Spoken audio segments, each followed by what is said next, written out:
tragic day in Afghanistan, U.S. troops leaving Libya, and wait, we had troops in Libya? We'll break it all down on today's Hot Zone. This is the Hot Zone. Engaging with the news in a whole new way, international war correspondent Chuck Holton brings insight into areas of crisis and lets you help those affected. Hey folks, Chuck Holton here. People sometimes ask me why I choose to spend my time in so many of the worst places in the world. I mean, it's hard to explain to someone who hasn't had the chance to experience it.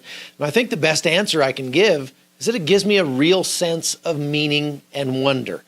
Meaning because I feel like it's my job to shine light on the dark places of the world, and wonder because I get a deeper understanding of the history of what we're living through, a front row seat.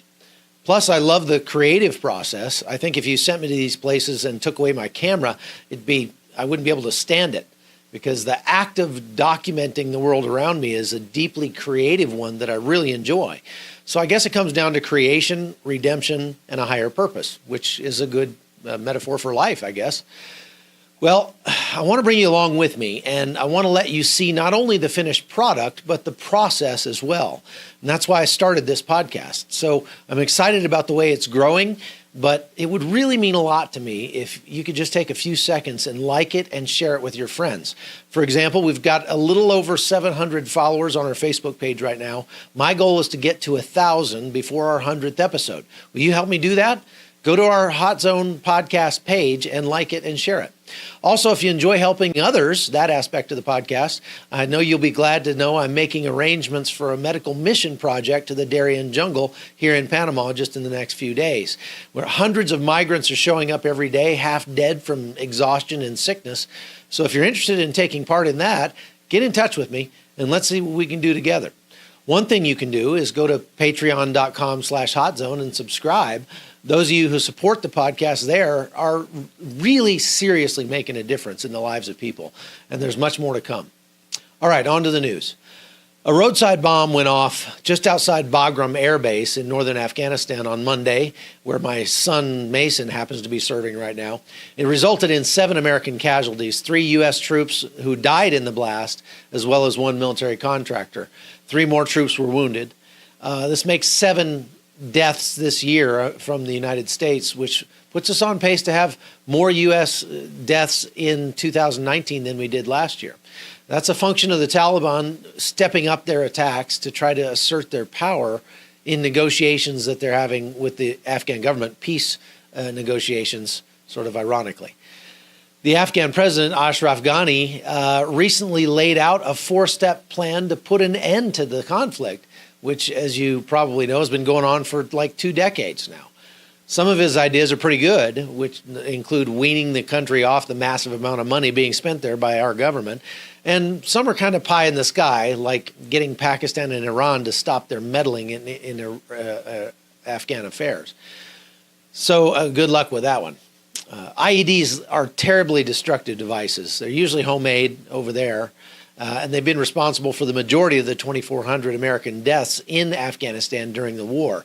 I've been in 3 IED incidents myself, never hit directly, thank God. But let me tell you, it's really annoying when people you don't even know try to blow you up. I mean, how rude. So imagine being a young Marine going out on patrol every day and living with the fact that just about every step you take outside the wire could be your last. You might think these guys would start to harbor a deep and abiding hatred for the Afghan people. But what I've found is that when you ask them what keeps them going, they tend to talk more about the people they care about back home. Here's an example. Listen to this short interview I did with a Marine Lance Corporal on patrol in Helmand Province over 10 years ago. One of the biggest things is found out my wife was expecting, and she was carrying our health insurance and the like, and so I looked into the best occupations I can get in order to get the best health benefits and stuff for my family. Oh, okay. So working for the government seems to be one of the best ones. What's that bicycle doing here? So, I mean, people might think that coming over here for 7 to 9 months isn't quite the family life, but in the long run, it's worth it. You know, when you're... Definitely a stable job, right? Oh yeah, definitely stable. I mean, I enjoy it. I mean, it definitely has its days that I don't, but when you put it in perspective and the fact that so many people went before you to fight for your freedom, you know, you can't help but be willing to give a couple of years of your life to fight for, in my case, my daughter's freedom. Right. Well, That was my first trip to Afghanistan alongside Oliver North. And during that same trip, North's convoy was hit with an IED, and his cameraman, Chris Jackson, who happened to be wearing my body armor, was in the vehicle that got hit. I was only about a kilometer away and came within minutes with the quick reaction force. My wife is a Buddhist from Thailand. My grandmother's Roman Catholic. And I live in Jerusalem, so I had everybody there go to the synagogue for me. I don't know what God it was, but some God took care of me today. well, you can add to that I was praying for you right at that moment. Thank you very, very much. 2 Marines were injured, and one pretty badly, Courtney Roush, who lost his foot. Now, I filmed the aftermath as the ammunition in the Humvee cooked off and melted down. Can you tell me what happened? We going down the road and we hit one, and next thing I know, it's a big smoke cloud, and just try to get out of there as fast as possible and get the rest of our guys out. What position were you in on the vehicle? I was in the gun. You were up top? Yes. What, did you see anything? I didn't see nothing until it was too late. Just a big boom and a big cloud of black smoke all of a sudden. Excuse me. Okay, tell me your name, please. Corporal Donald. His first name? Joseph. Joseph Donald? Yes. Where are you from? Fairfax, Virginia. All right. Bet you're looking forward to getting home to your family, huh? Oh yeah. Yeah? Yep. Is this the first time you've been in one of these? What, IED blast? Yeah. Directly, I've had them hit me on the sides and right in front before. But that was the first one that actually detonated right under us. And I'd only been in Afghanistan at that point for like 3 days. There'd be 2 more incidents like that on that trip, fortunately with no more injuries. And my point is in bringing this up is that the troops putting their lives on the line in service to our country are facing their mortality on a daily basis. But they don't do it out of hatred for the enemy. They do it out of love for their country and for our way of life. It's not about who's across from them on the battlefield. It's about who's behind them. And I think that that's a great example of what it means to be a warrior. A warrior cultivates that kind of love. He has to be able to turn on the tap of hate when fighting for his life, but the hate has to stay subservient to the love for your tribe and your country and your family. And if ever the hate overcomes that love, you're no longer a warrior, you're a savage. And that's just my opinion. Now, I want to show you a couple more packages that we sent back from Afghanistan when I was working with Oliver North as his cameraman. One of the great adventures of my life was doing so. But the thing that strikes me looking back at these packages 10 years later is that we're still trying to accomplish the goals we were trying to accomplish back then. It turns out getting the Afghan army up to speed where it can protect its own country has been a much bigger job than we thought it would be. This is a glimpse of Afghanistan of the future. It's been a kinetic war for the U.S. and NATO forces, and now it's being turned over to the Afghans. This unit right here is an Afghan Special Forces unit, accompanied by U.S. Special Forces. And we're about to go to an Afghan local police checkpoint that was hit just a few hours ago with enemy fire. This is the one that actually got attacked earlier this morning. We're just going to go in here and find out exactly what happened. Afghan fire being fired at Afghan police. They're the new target for the Taliban because they're interrupting what the Taliban would otherwise be doing in little towns just like this. This is one of our secure villages, so what we're doing is we're just getting out and just talking to the people, seeing what they have to say, because again, we're here for the people. But this is an all-Afghan operation. If we're going to win this war, this is the way it's going to happen. The Afghans protecting fellow Afghans from the Taliban and from foreign enemies. From a special operations base in eastern Kandahar province, Afghanistan, I'm Oliver North for Fox News. Now, the Taliban wants to bring Sharia law to all of Afghanistan. And I think in light of how tenacious and pervasive their ideas have been, the U.S. should have simply defeated them the first time in 2001, 2002, and then left the country altogether. offering advice if the government asked for it, but otherwise just leaving them to their own devices with the promise that they could remake their country any way they saw fit. But the moment they posed a threat to the U.S., we'd be coming back and wipe the slate clean once again. Now, think of the blood and treasure that we'd have saved doing it that way. Now, don't get me wrong. We've done a lot of good for a lot of people in 18 years in Afghanistan, and that counts for something. Now, here's a package we did from an embed with a medevac unit, very much like the one my son Mason's serving in today. This is an HH-60, the 41st Expeditionary Rescue Squadron, the Pedros. Here at Kandahar, their mission is saving lives.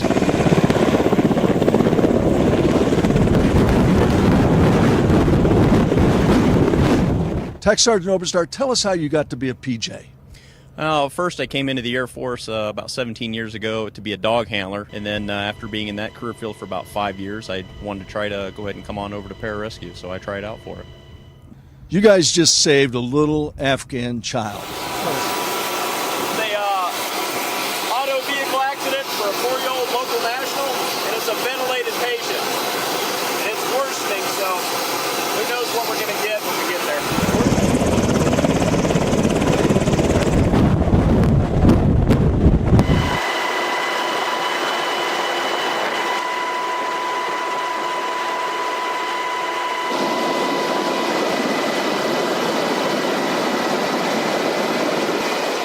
Transport this intubated patient that's on a ventilator, bring him to the Roll 3 here in Kandahar, which is a higher echelon of medical care. His father was terrified. Father was upset, naturally, but we're going to keep him on board our aircraft, and we're going to try to provide some level of comfort for him as well, and have him as an escort for his son as we bring him to Kandahar, which is winning hearts and minds here in Afghanistan. HH-60 helicopter, about $20 million. Training for the air crew, about the same amount. Training for the PJs, about $5 million. Saving the life of an Afghan child, priceless. The bottom line's this. Whether or not you and I think it's been worth it, the troops who keep going back say it is worth it, and we should respect that. My name is Captain Matt Lampert. This is my second combat deployment to Afghanistan. And I just wish American people would understand there's a lot of people here that still believe in what we're doing out here and are willing to come back again and again to prove that point.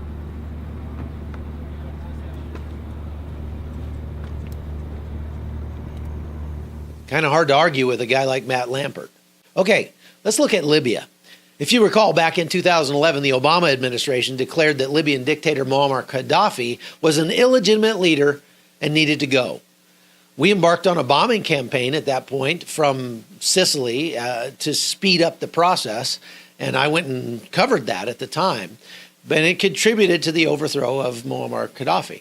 And just an aside, I wonder how many of the politicians in the United States who were all for Obama's use of military force to depose a dictator are now dead set against Donald Trump taking any action that would rid us of Nicolas Maduro. That might be worth looking into. Anyway, the second and third order effects of our intervention in Libya have been overwhelmingly negative. First of all, Libya had huge stockpiles of weapons and munitions, which, when Gaddafi fell, got looted by very bad people in that area, and much of it ended up in the hands of ISIS jihadists or Al-Qaeda, and it enabled them to wreak havoc all over the region. The rest went to a bunch of warlords who are now fighting amongst themselves to control Libya. So there's that.